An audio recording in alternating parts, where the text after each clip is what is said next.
Hello and welcome to another episode of Anomalies.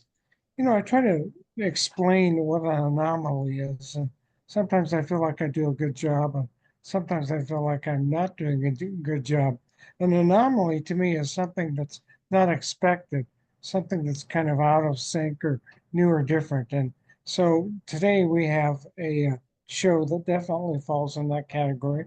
With me is my co-host and friend of many years, Dave Jinks. Dave, welcome to the show. Thank And you.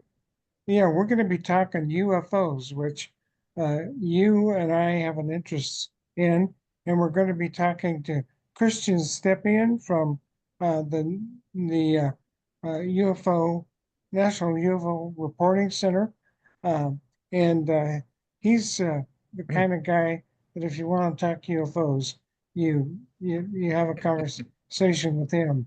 So just a reminder to people listening to this podcast, if you can like and subscribe to our channel, we appreciate it. So, Chris, tell us how you got involved with NUFORC. I moved to Washington in about 1992, right around thereabouts.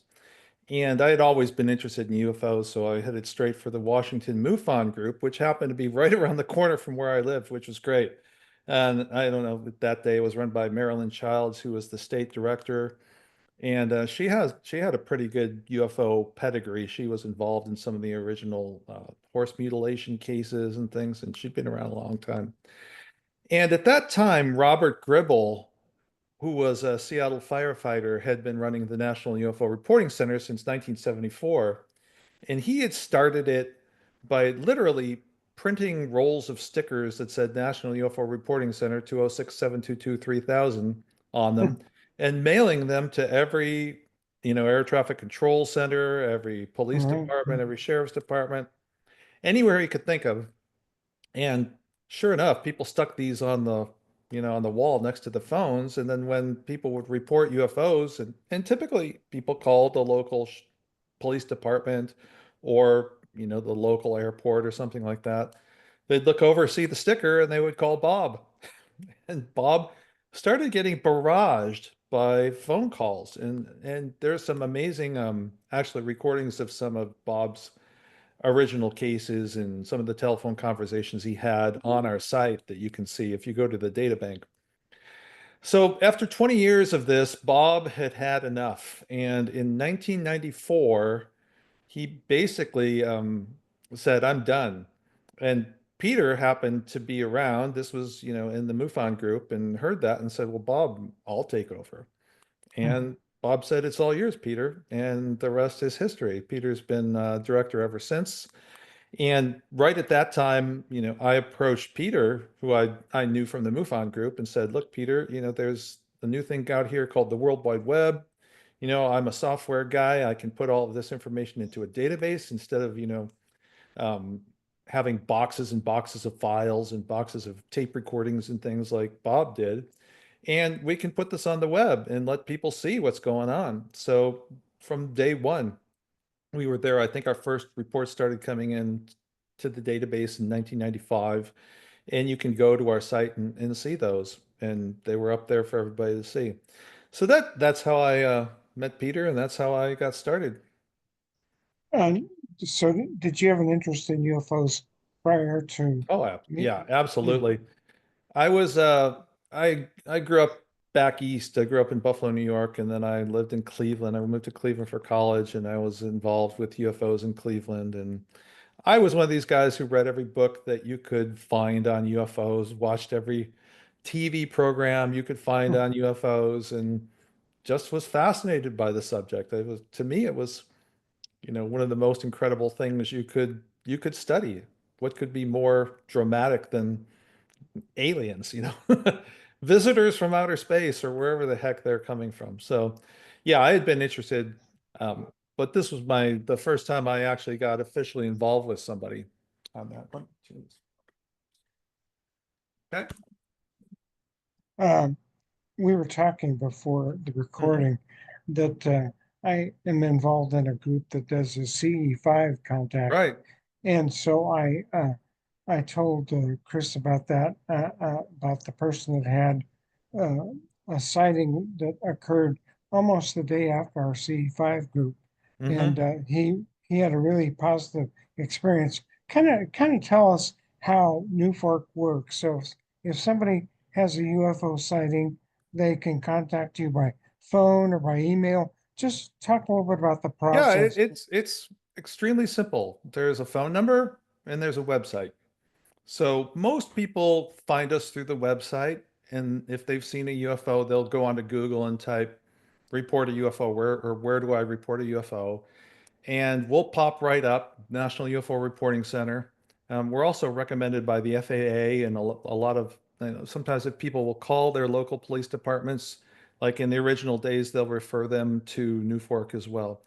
So they have a choice to either call the hotline, which Peter still answers to this day, and talk to Hmm. Peter, or fill out a report on the website. And basically that goes into our database, just gets stuck into our database. We go through and we do read every single report. We look at every single video. We look at every single photograph. And at this point, we screen out maybe 30–40% of them as, either something really clearly identifiable like a planet or a satellite or something like that. And the rest goes straight to our website so everybody can see them. We do some of the ones that we can't identify, we push out there just so people can see what, you know, people are misidentifying. For instance, for when people first started seeing Starlink, I don't know Mm-hmm. if you guys have ever seen Starlink, but it can be extremely dramatic when it comes over. And people were reporting Starlink as UFOs all the time. So Mm. we immediately put up a little article on our website about when you're filing out a report to show you what Starlink looks like before you take the trouble to do that, so you can just skip the report and know what it was.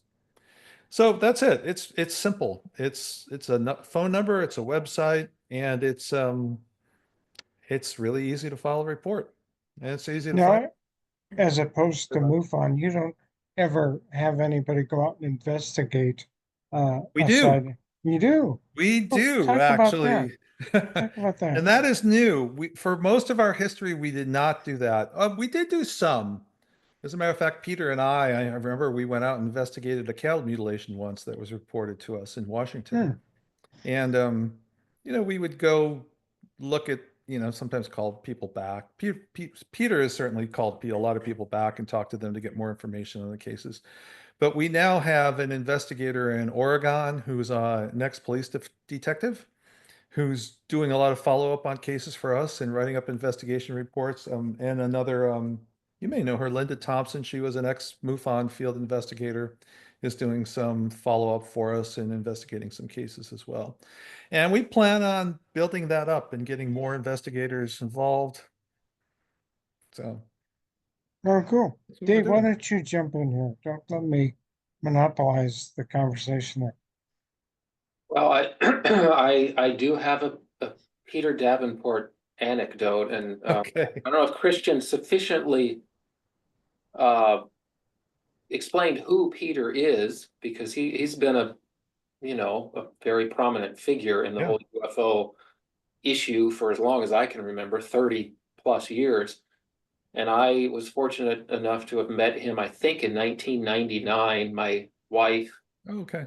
of the time, her aunt somehow, her aunt ran in several different social circles, and somehow she knew Peter or had known of him.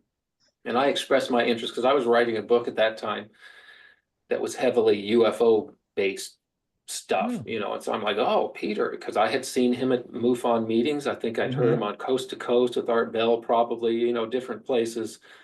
And I said, yeah, I'd love to meet the guy. Wow, this guy's a pro, of course, want to talk to him. So she arranged a dinner. At that time, I don't know if you know Christian, he lived in Seattle Hmm. on one of the Yeah. hills. I don't remember which hill. It seemed He like, lived in the University District. Yeah. okay, so it was a pretty fancy neighborhood, at least to me at the time. Hmm. Didn't have a whole Oh, lot. I remember he had a place on St. Anne Hill. Yes, No, yeah, yeah. that's We've seen probably it. where you met him. Yeah. Yeah, and it seemed fancy. If my memory said, "Oh, okay, this is the high life that Peter Davenport's making Yeah, all this is how you make your millions, being a UFO guy, that's for sure. this fame he had built. Well, to me, it seemed that way. So, but I had always seen him dressed to the nines, in a suit, always, and I was like, "Well, that Yeah. guy's a pro." Yeah. So I got the invitation.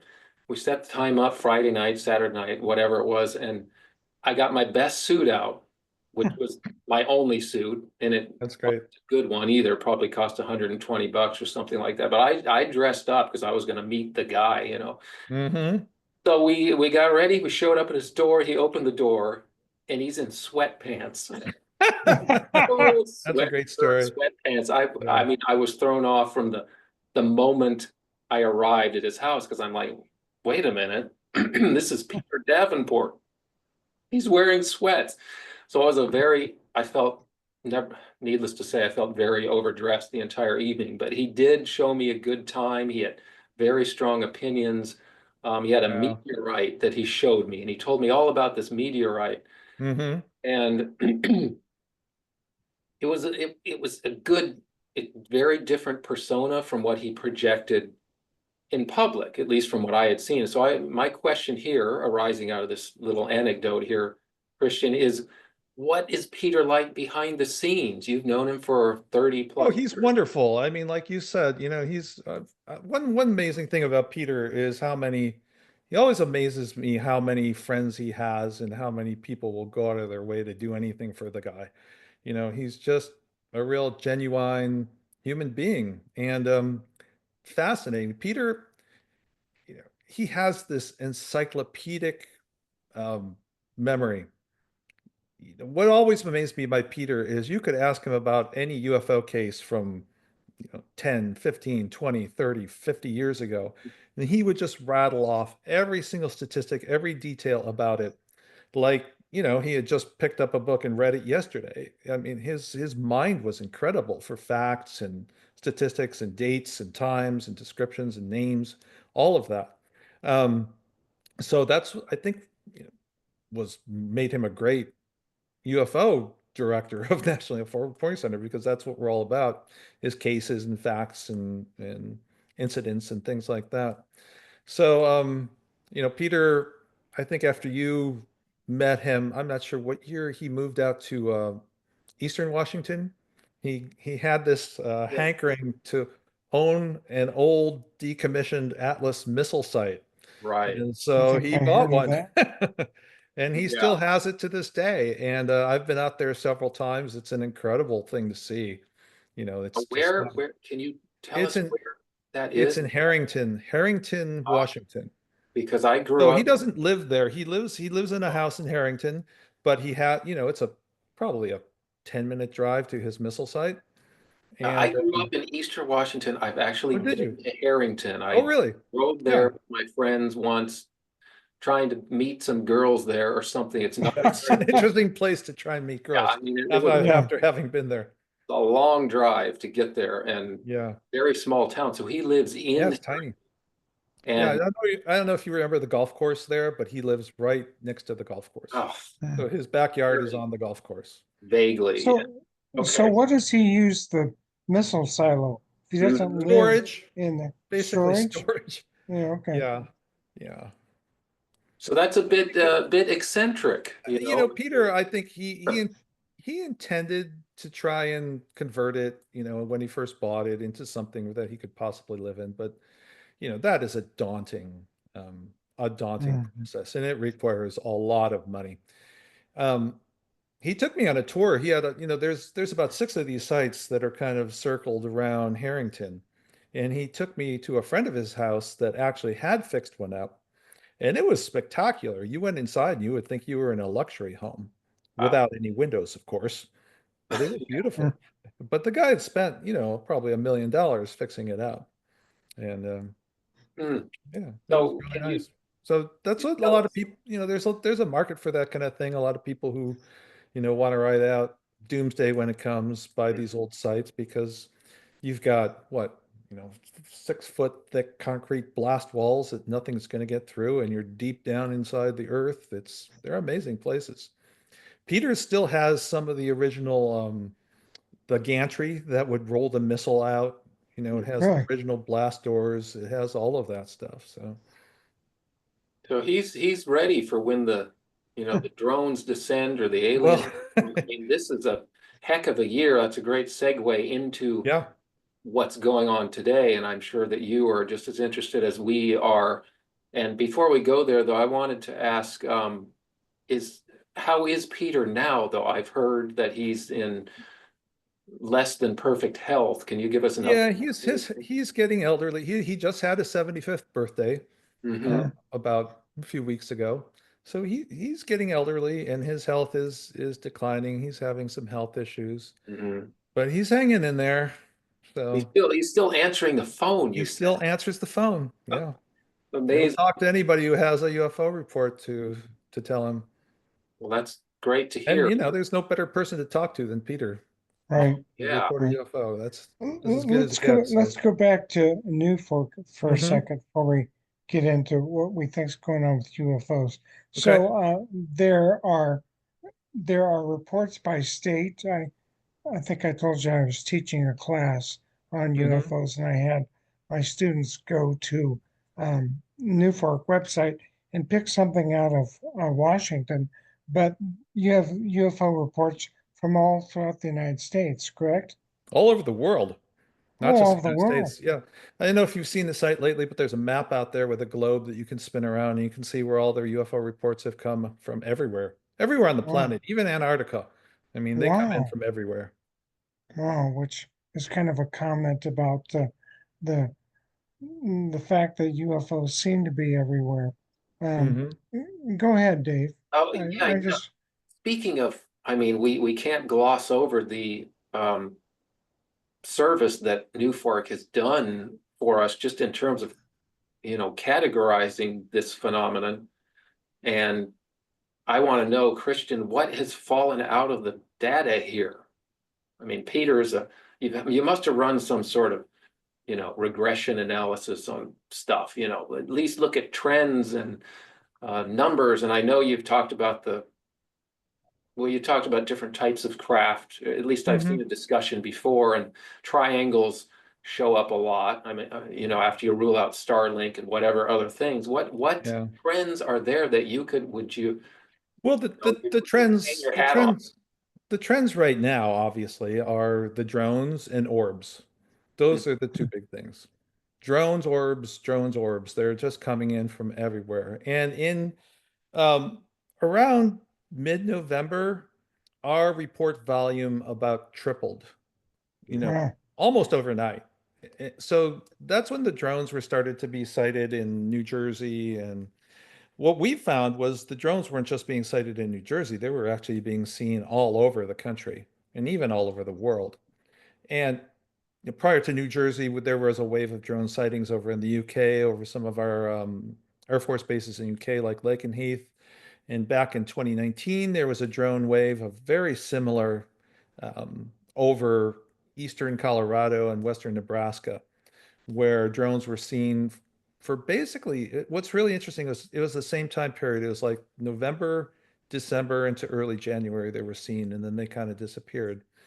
And same kind of phenomenon where no one knew what they were, no one ever saw where they came from, no one ever saw one land or where it went. And people were calling the police departments, reporting these things, and the police departments were throwing up their hands saying, we have no idea. And it stopped without any explanation. It wasn't as massive as this current wave, that got national attention and was on CNN for all, for God's sake, it made it to CNN. And but it was the same kind of thing. So these drones aren't necessarily something new, but again, back in November, our reports started going crazy and these drone reports just started flying in from everywhere. And if you go to our site, we've got a real in-depth kind of article on the drones that tells what we've noticed about the reports, what we think is going on. And It's pretty clear that what the government is telling us, which is you guys are overreacting to Amazon delivery drones and hobbyist drones, is just blatant nonsense. And these things are just anomalous. Some really interesting things about them is that they obviously either don't care if they're seen because they're flashing lights all over the place, right? Mhm. Trying to look like they're standard navigation lights, but sometimes they're a little bit off. They Mhm. don't follow the same patterns that real FAA lighting patterns should be following. And they, but at the same time, so they either do want to be seen or they don't care if they're seen, but they don't want to be traced. They clearly don't want us to find out where they're coming from or where they're going to or where they are being controlled from.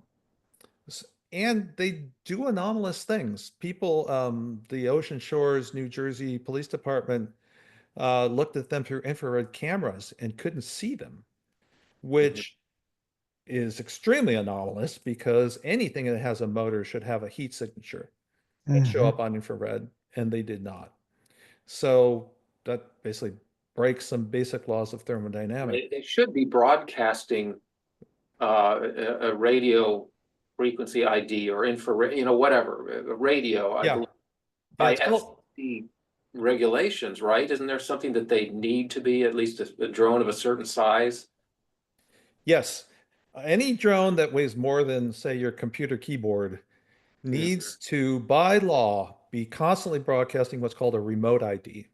And Mhm. it's an identifier. This is my serial number, this is who I am, this is who's operating me. And there are receivers that can pick that up and tell you this is what this We drone don't is. see that signature, right? Yeah, They don't yeah. appear to be. So my question then, you said you grew up, was it Buffalo? Hmm. Um, and that area is well known for UFO flaps multiple times, I believe, going Oh, back to the 70s, and so we have these flaps that pop up every once in a while in different parts of the country, and um, when you're looking at your database, do things drop out of it when you're comparing these? Are you able to look at these flaps and kind of get an overview of it? Is this drone issue that we're experiencing now, does this kind of fall into the same category as some of these past flaps, or is there anything different about this that you would it's say? it's a flap. Um, I don't know that we've seen a flap of this magnitude ever in our Yeah. database. This is something that really we haven't seen before. And it's not just the drones. The other half of the coin here is the orbs. There Hmm. are orbs being sighted everywhere. And we've had reports of drones interacting with orbs. We've had reports of orbs that seem to transmute into drones.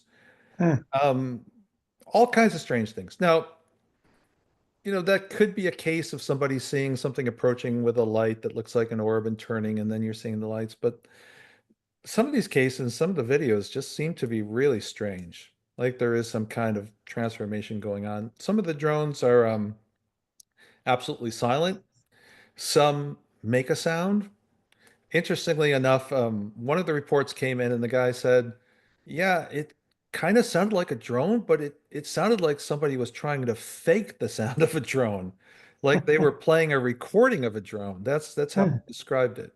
And this is the characteristic of what we would think of as genuine UFO accounts in the past, right? I'm sure a Mhm. database is full of this type of stuff that's kind of just weird. It's Oh like yeah, you're saying, it's something trying to mimic something, but right, very inaccurately. It's like if you mess around with the AI stuff today and you tell it to make an image of whatever right. or a song, and it will almost get it right, but it will put six fingers on the character or something. There are little things that give it away that it's not perfectly replicating what we would call reality or something. And I get the feeling, especially like you mentioned, the lights. I've seen pictures where the lights are on the wrong side. You got Right. red and red is on the left and green is on the right, I think, whatever the configuration is, and it's the opposite.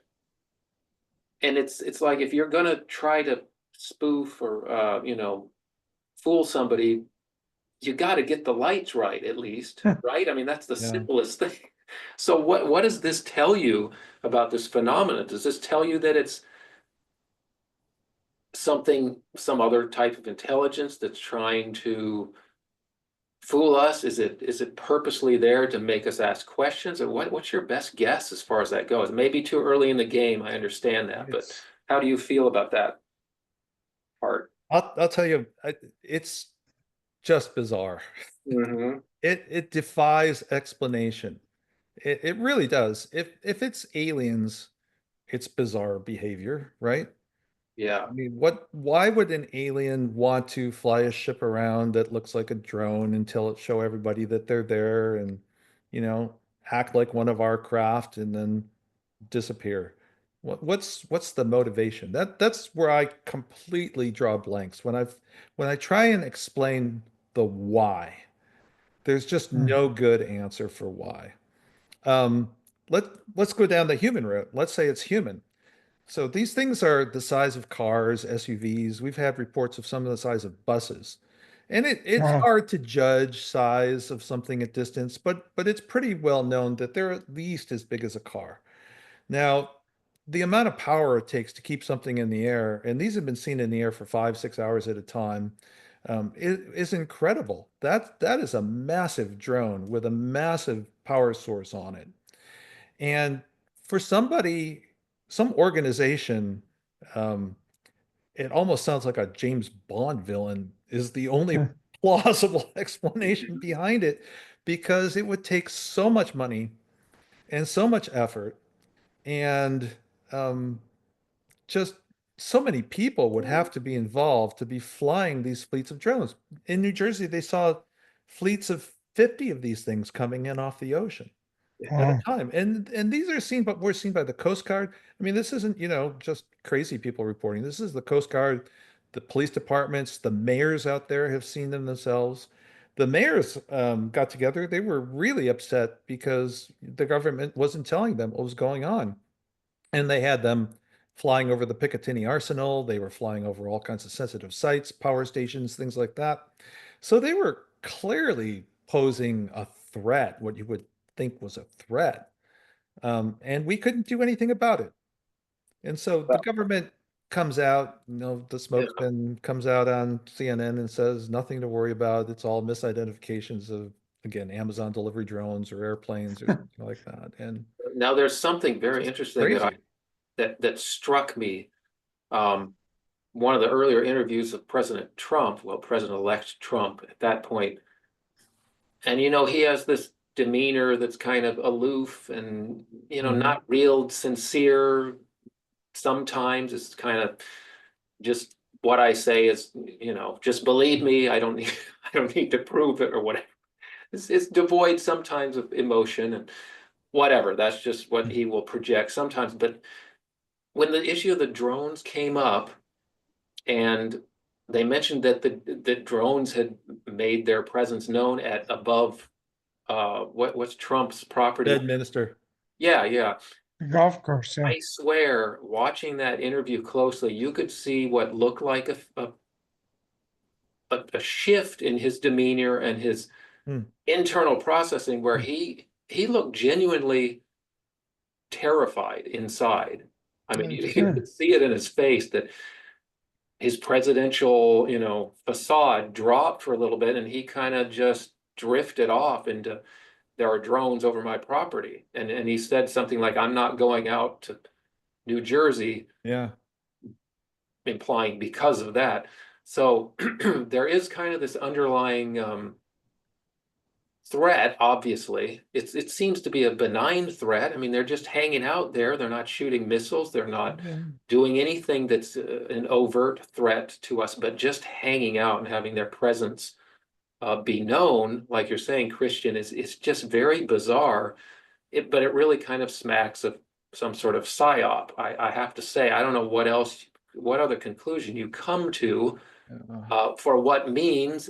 I don't know. But what do you think about that idea? I mean, I've obviously heard that theory that it's a government psyop, or the government, you've heard the theories the governments are out there looking for a nuclear device that can't be, nobody can Yeah, find, things like that. I don't buy that one, but It, the psychological aspect of it is well, surely.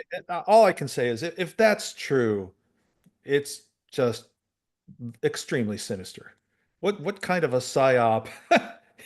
What kind of a government flies fleets of unidentified drones over its population to somehow psychologically manipulate them?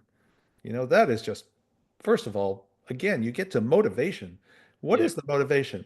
The theory that I've heard, okay, they're preparing us for disclosure. And certainly there's a lot of disclosure going on these days. There's no question about that. Um, a lot of things coming out. So again, it's extremely hard to come up with an explanation for this. It really is. And then you throw in the orbs, which Mm. are everywhere too. I mean, as many orb sightings, if not more, than drone sightings.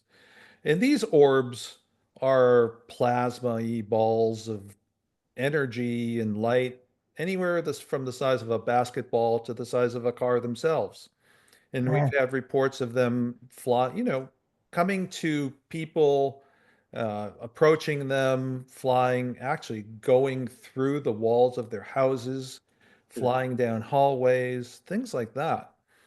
So that is clearly not a government operation. That is clearly something paranormal, alien, UFO, whatever it is. Is it But possible that drones that's there to confuse that issue? Because you can't have drones possibly. flying around. Let's throw some bizarre stuff up that'll really distract people.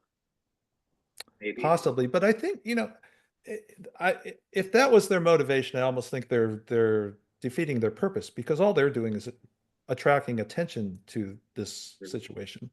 If it was just orbs and no drones, I guarantee you CNN wouldn't be reporting it, the Washington Post wouldn't be reporting it, Mhm. because they don't touch UFO things with a 10-foot pole. Even when all the congressional hearings were going on, it Right. might have gotten a brief mention here or there. Not like News Nation that covers it extremely well, Mhm. doing a fantastic job getting the word out. But What do you, let's move to, unless Dan, if you have something to add here, of course, I want to move to News Nation and Jake Barber and mm-hmm. uh, Well, I was going to ask Chris the following.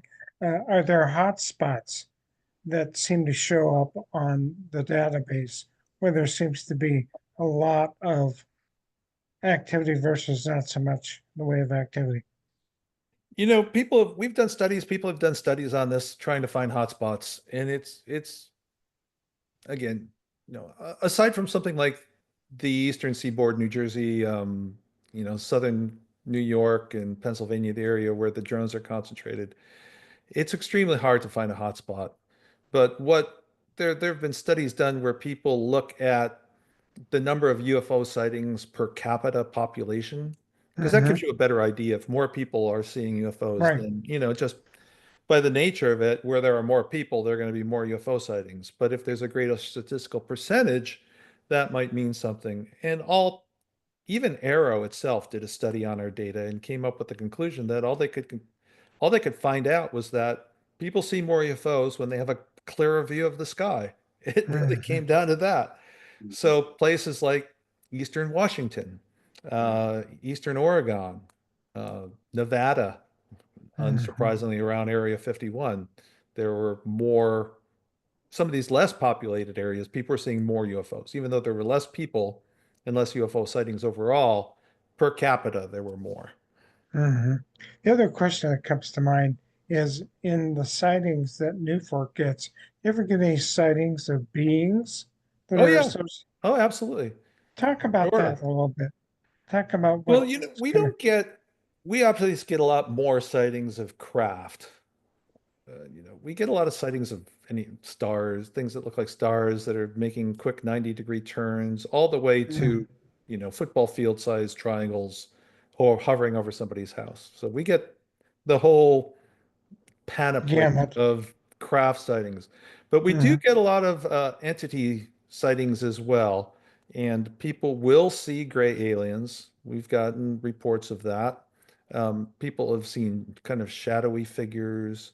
Again, people have seen these plasma intelligent looking things that might be a being, might be some kind of something, conscious something.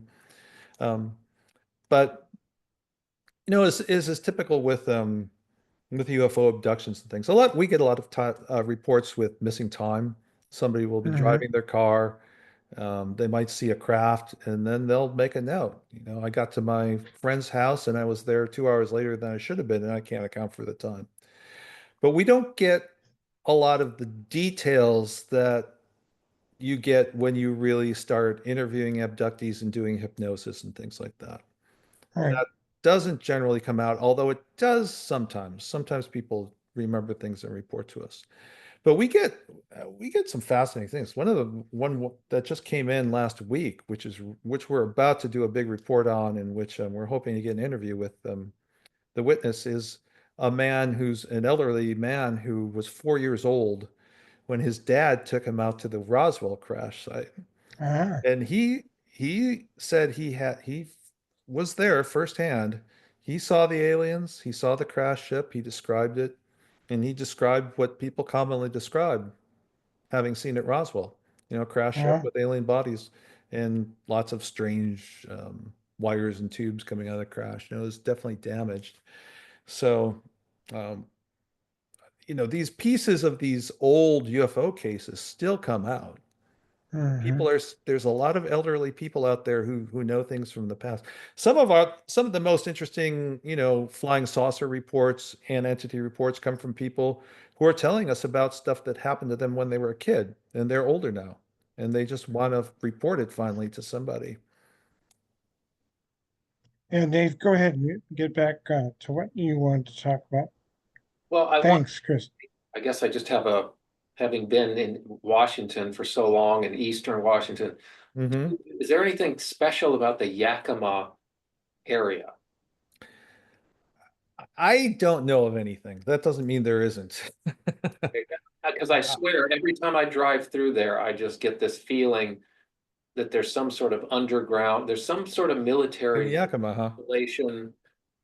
And I know there have been flaps or dramatic reportings there sometime in the distant past. I just wondered if you knew anything in particular about that area, because as you No, I don't know anything in particular about that area, but it's easy enough to go onto our website. You can even go onto the globe and zoom in on the Yakima area and browse through all the reports that happen there.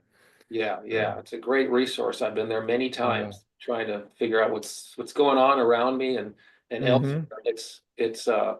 It's a great resource. What's the website again? Is it just NUFORC?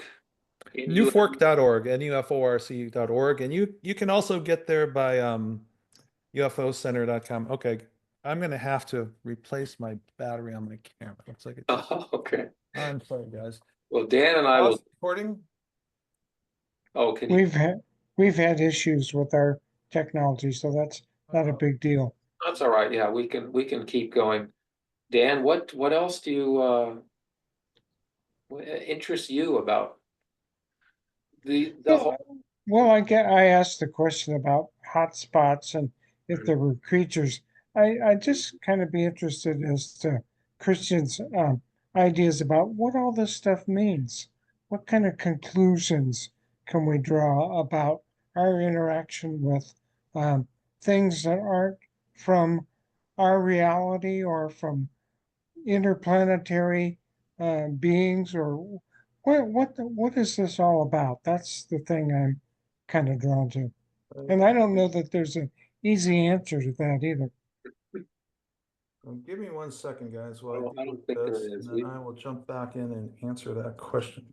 I think we've asked every guest we've ever had that question, and no one's come up with the definitive one yet. We've got an array of answers, of course, but that's why it's a puzzle. It's not easily solved. I think. Okay. Eager to hear if Christian. Oh, he's back. Okay. Apologies for that, guys. But well, yeah. How about we address Dan's question there, the overarching, conclusion. if there is one. Personal, maybe it's a personal conclusion for all of us, because we can't Yeah. have the same agreement on how important this is and what it, what it means. What's your idea on this, Christian? Well, to me, it's hard to imagine anything more important Mhm. than, hey, we've actually got proof, and to me personally, there's no question that there are other intelligences out there. I mean, that's always been one of the biggest questions facing humanity, right? Are we alone in the universe? Well, Mhm. clearly we're not, even though the government's been trying to tell us for 75 years that we are, and there's no proof of these things, but there absolutely is. So why it just seems like a tragedy that because of that, whatever it was at the beginning, the Cold War mentality that this stuff had to be so secret and kept in a closet for so long, um, we didn't get to throw our best scientists at it. Didn't get to really look into it, really understand it. And hopefully that's changing now, because clearly they have technologies that would transform this planet, free energy. What they can do is well beyond anything that we can imagine. And if we But have some of it already, and it's being hid off in Lockheed somewhere, behind several vault doors, then again, it's a tragedy that that hasn't been made available to the human race, because we have a lot of problems on this planet. And if we don't figure them out pretty quickly, we're all going to be in a lot of trouble. but I often think that that's the reason that we don't have more disclosure is because if there's a free source of energy out there, what are the petrochemical companies going to do with that? They're going to lose a boatload of money. Right. We're so dependent on these structures and these things, but again, there have been paradigm shifts in society all throughout human history, just the industrial revolution, going from working by hand to using machines. We need to take that next step, and if this can help us do it, we should be doing it.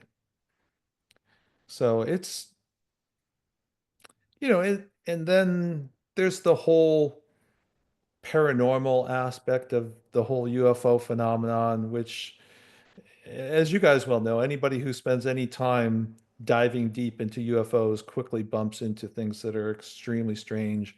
Uh, there's the whole descriptions of telepathy and telepathic communication, which is clearly a real thing and clearly really happens with abductees.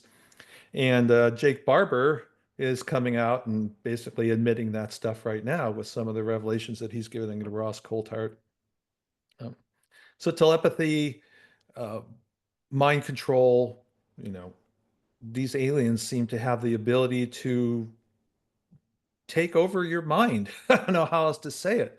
But if one of them wants to make you think you're looking at an owl instead of an alien, they can do that, right? Mhm. They can they can do things, and they have an ability to kind of get into our own psyches that it would really be good for us if we could understand how they're doing that. And I think that's probably part of why the government too has been so resistant to coming out with what they know, because they know about that. The people who really have the UFO secrets do know about abductions and things like that. And when you delve into the abduction literature and look at some of the work of David Jacobs, John Mack, it gets pretty frightening with what's going on. So, Well, let me ask you, Christian, mhm. excuse me. I think Dan probably kind of agrees with me on this. When you first get interested in this subject, there's a certain amount of outrage. How could they have been, they being, whatever group you're choosing, how could they have not told us? How can you withhold such explosive information that potentially can help humanity, as you're saying, energy Yeah. wise and resources and all that? How dare they? And then what I found is that over the years, I came to understand exactly what you're saying here again, Christian, is that this is some explosive stuff, Yeah. excuse me, that is not easily um, handled, controlled, uh, it gets into the hands of a terrorist, and the world could be done in a day or whatever. If it's really this sort of energy is able to be released upon demand, turned into weapons and all that. And so I kind of realized over the years that, yeah, I probably would have done the same thing if I was in a position of power in the 1950s, maybe in the 60s, the 70s. But at some point, don't we have to say, look, this is our reality. We got to figure out collectively how to live in it and deal with it. Maybe we're not the top of the food chain anymore. That's going to be a tough one. And Dan and I have talked about the Brookings Institution paper, which sought to examine this, and they delivered the paper to Congress in 67 or 8, whenever it was. And the conclusion that most struck me about that collective effort of 200 plus sociologists and experts of the day, they said that scientists would potentially be the most affected by the discovery of extraterrestrial super intelligent life, knowledge that existed. It would be the scientists who would have the toughest hurdle to jump, overcoming their own mindset that we are in control, we're the masters of our destiny and of nature. And then here comes ET with all these magic, tools and faster than light travel and faster than the speed of light travel and so on. What do you think about that? Who to you, Christian, are the biggest stumbling blocks for moving this forward? Oh, I could throw out some names, but Yeah, well, I don't mean specific names, but it's also groups that religious, religious. Yeah, did you hear the would be upset by the revelation. Did you happen to read Lou Elizondo's book I've heard him about interview. the God, what was the name of the group inside the Pentagon that were the Christian fundamentalists that felt that the aliens were satanic, and that was the reason that they were trying to keep it all under wraps. So there's that going on. Yeah. But Robert Powell, who runs SCU and is a fantastic guy, wrote a book that I just read recently. And one of the things he said in his book was that there was a study done among scientists and their feelings about UFOs, where they correlated how did they feel about UFOs with how much time they've actually spent looking at it. And unsurprisingly, the more time somebody spent reading the literature, studying the reports, looking at sites like ours, the more they became convinced that it was a real thing. It was the people who'd never really spent any time studying it in any depth who were the skeptics, who just said, this can't possibly be, for whatever reason. It's impossible to go faster than the speed of light, whatever. It doesn't matter if it's impossible to go faster than the speed of light. Reality is reality. This is what I like to say. I mean, reality is just real. Aliens are real. They're here. Did they come from another planet? Maybe. Did they come from another dimension? Maybe. Have they been here all along? I kind of don't know if that's where they come from, but it just is. It is what it is. You can't discount the testimony of millions of people. You can't discount the testimony of tens of thousands of abductees. You can't just, it's just real. And no amount of trying to explain it away by skeptics is going to make it not real. It may make people believe it's not real, but it still is real. So I'm a big fan of reality and telling people what's real and studying what's real and learning more about it. As crazy as it sounds, yes. Yeah. Reality is crazier than the reality is much stranger than we think it is. movie that you. So speaking of, kind of nudging the needle forward, you've been at this for a long time, Christian, and you've seen different stages, and here we come to 2025, and I've heard, I've listened to some Stephen Greer, Richard Dolan. Greer said, I rarely hear. I've lost my camera again, guys. I'm sorry. That's all right. You can. Give me 1 second and I will there. rectify that one more time. I'm going to switch to a different camera. We can still hear you fine. Yeah, so, yeah. Yeah. We can keep going. We'll just get fixed. But I heard Stephen Greer, he also a month ago said there are going to be some whistleblowers coming out by mid-January. He made a very specific prediction. Well, he was right on in that prediction when Jake Barber came out and a couple other guys also to support him. But he said 2025 is the year. And Oh, we'll see. I haven't heard him make a specific prediction as far as disclosure goes, but I think with Barber and this group that's coming out, I want to know, Christian, if you think this could be the year of critical mass where there's just too much credible testimony to ignore anymore. The hardcore skeptics, they'll ignore, bury your head in the sand and you don't have to pay attention to anything. But is there a critical mass in your opinion? I sure hope so. This happened. I really hope so. I mean, there is certainly much more than we've ever had in the past.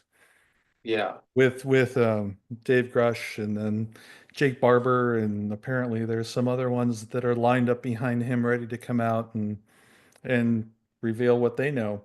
But what blows my mind when I listen to somebody like Jake Barber is how vast this operation within the government must be. Because he was just involved in a little piece of it, picking up an egg and taking it 20 miles to somewhere else, and then a couple other operations that he was involved with. But, who takes that egg and what do they do with it? And how many people are working on it? And, who reported the egg to him in the first place and gave him the orders to go pick it up? I mean, is there some kind of huge organization? And how is it possible that such a massive operation could be kept so secret for so long? But apparently it has been.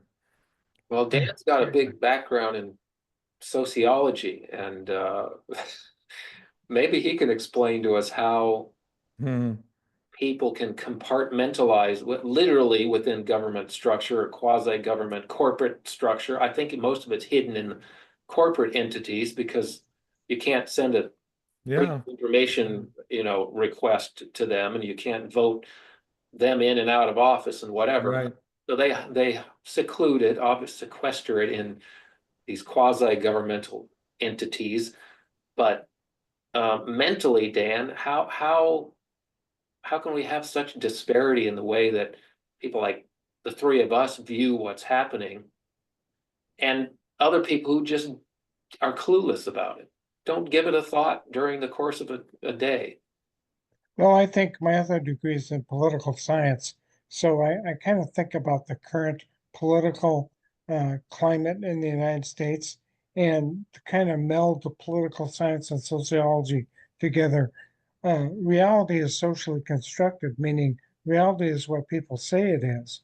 So there's all kinds of weird narratives out there about what the truth is. And a bunch of people believe that truth, and a bunch of people don't believe that truth. So I think you have to take that into consideration when you're talking about UFOs or who the president is or what happened in the last election. So I think that complicates matters because we're so easily convinced or persuaded that things are a certain way when they may not be that way at all. Anyway, that's my 2 cents worth. What struck me, and I know we're coming up in about an hour. We want to respect our guests' time. I want to ask you a question though, with the Barber's interview and the couple of guys after him who gave almost as interesting interviews as Barber's, in my opinion. What struck me most is that these are all very manly men. I mean, they're at the top tier of the commando special forces teams, and all three of them seem to have almost an mental breakdown, an emotional breakdown. Especially Barber started tearing up on national TV, effectively News Nation. I know it's different now. we go to the internet to find our news, which I think is a good thing because we have more choices, but he kind of lost it. And what came out of that was not necessarily facts or um, conspiracies, but this spiritual connection that these men felt with this phenomenon. And I'm wondering, Christian, if how does that aspect of it, which probably has been neglected since, like NUFORC, I would assume doesn't really track the emotional reactions of, maybe I shouldn't make that assumption, but, witnesses to these phenomena. When does that come into play? And maybe is that the key uh, to having acceptance of this become a more widespread thing? What do you think about that part?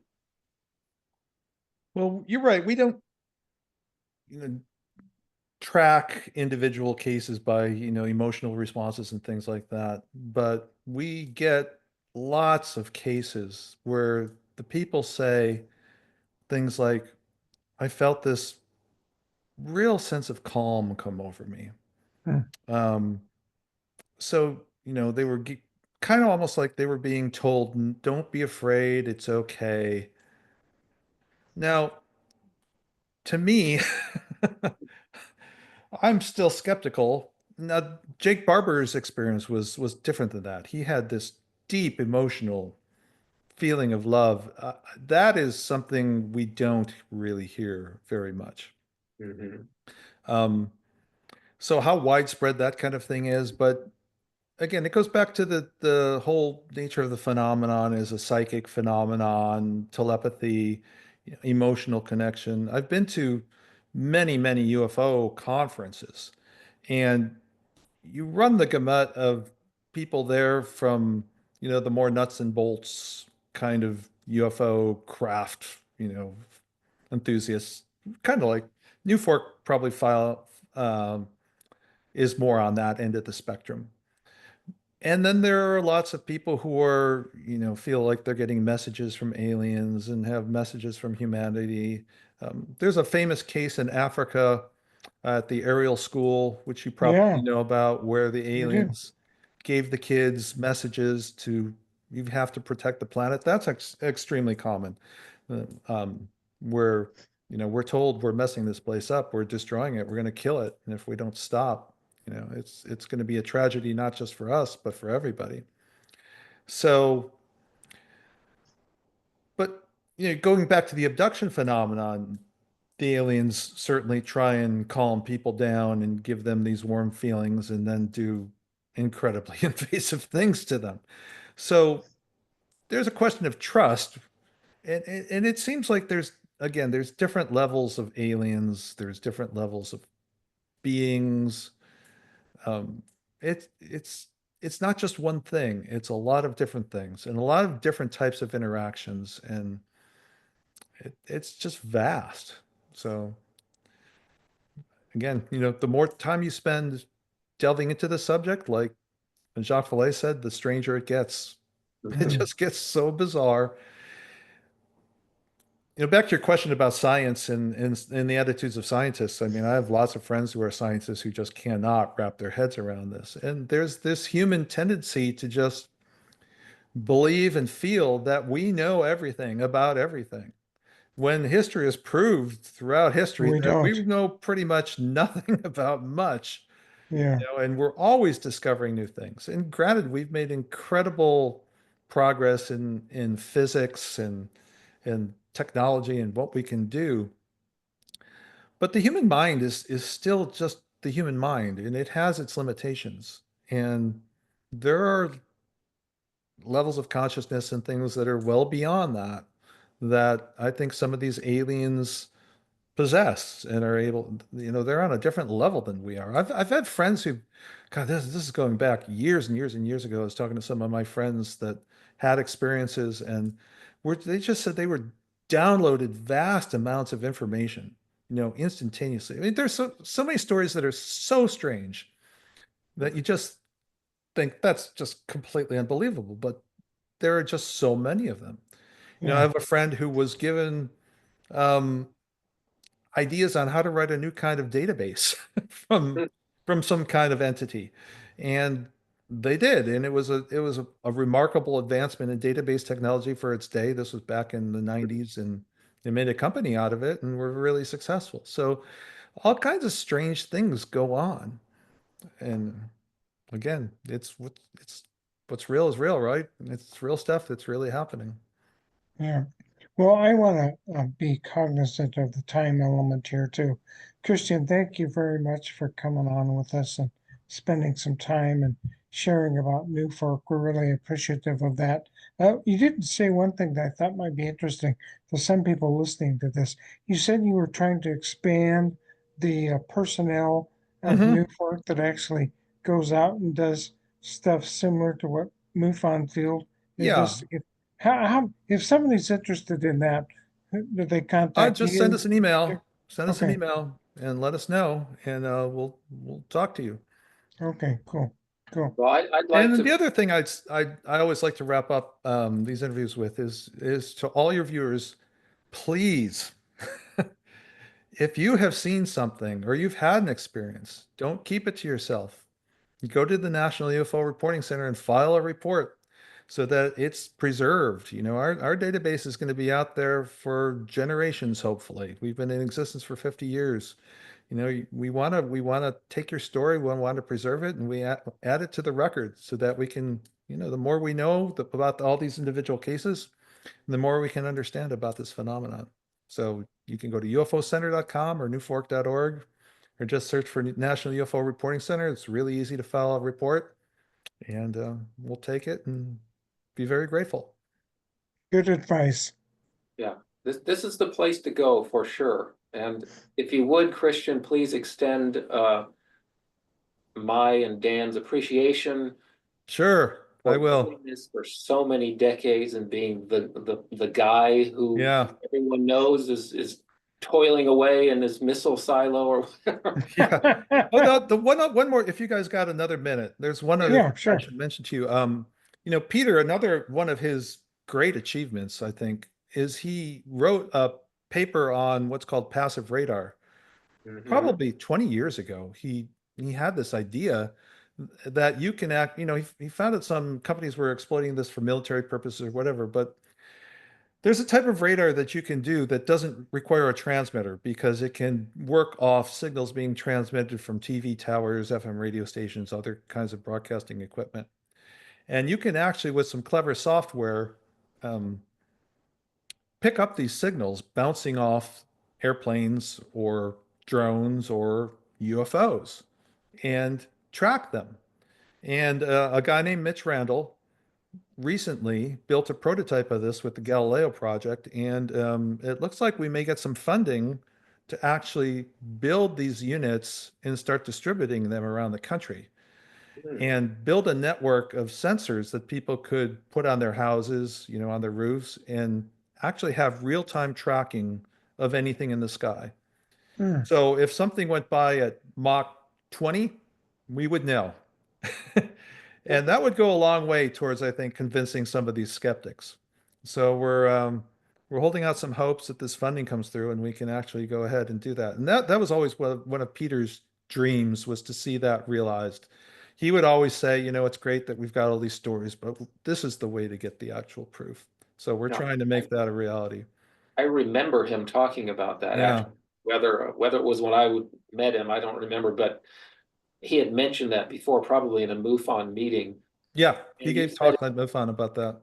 Galileo Well, you project. can go to our website and look for passive radar, or just search for Skywatch, and there's some YouTube videos out there on it, on how it works and what the plan is. So And with the AI capabilities that are becoming more yeah, democratically available, open source stuff and whatever, I would I imagine know. some of this gets even easier, maybe, or more automated at least. Right. Are you seeing potential advances with the AI stuff? Oh And God, we're holding out big hope for AI because frankly, if we start getting many more reports, we're going to be overwhelmed. We're going to have some kind of AI system to filter through them and screen them and classify them and do things like that for you us. have a strong Yeah. background in that stuff too, right? My background is, yeah, I actually did my master's thesis in artificial intelligence, but this was back in back in the 80s, believe it or not. Well, maybe And you understand it's it all. very different now, but Yeah. I use ChatGPT. You know, we've got it. We're feeding reports into ChatGPT now and doing things with it. So yeah, we're really excited about what we can do with AI. Yeah, well, the future looks bright in terms of continuing this quest to figure out what the heck is going on. And Right. you've been an integral, and we appreciate you and Peter Davenport for plugging away day after day, year after year. Yeah. The great service to humanity, in my Well, opinion. So thank you. it's I can't think of anything more fascinating to be involved in, honestly. So Mhm. Yes, well, thank you, Christian. I appreciate it. yeah, well, thanks Yeah, guys. thanks a lot Great. for being on with us. Appreciate it. Yeah, great conversation. Good meeting Okay, you. I'm gonna end this conversation and we'll meet again. Okay. Okay. Um, Take care, guys. Have a good one. Bye. Okay.